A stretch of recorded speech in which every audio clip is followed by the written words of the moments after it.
Welcome back. I'm here with Dr. Zeno, and he's told us all the ins and outs about the red meat and the white meat and even the fish. But it's good. We don't hate him for it, we appreciate it. Dr. Zeno, I have a friend who was just diagnosed with stage 2 breast cancer.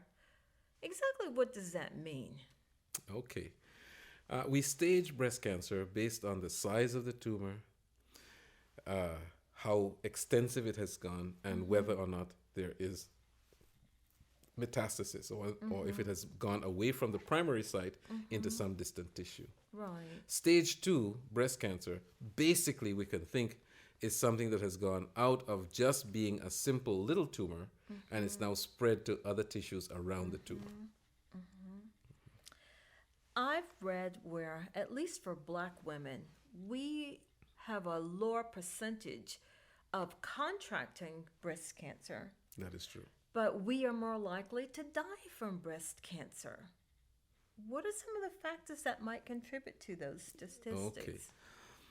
Part of it has to do with some genetics, okay, how we're built in the first place. But a lot of it has to do with whether or not somebody is going to live in such a way that they have a more preventive lifestyle, okay? People who live a more preventive lifestyle, regardless of their race, regardless of their background, they do better than those who don't, okay? Okay. All right? The other thing has to do with being able to detect the breast cancer early. Today, having the diagnosis of cancer is not the same degree of death sentence that it used to be 30 years ago. Thank Okay? God for that. Today, we can say if you take overall in the United States, 60% of people who get the diagnosis of some kind of cancer, 60% of them will have a cancer quote unquote cure, right? 60%. Now that's a far cry from where it was 50 years ago. Oh, All right? even 20 years ago. All right. So there's some strides that are being made. Some of the strides are being made in early detection and correct treatment. And I say correct Okay. because we've been experimenting on how to treat cancer now for quite a long time. The war on cancer was declared back in the 1960s, wasn't it? Oh, I wasn't born.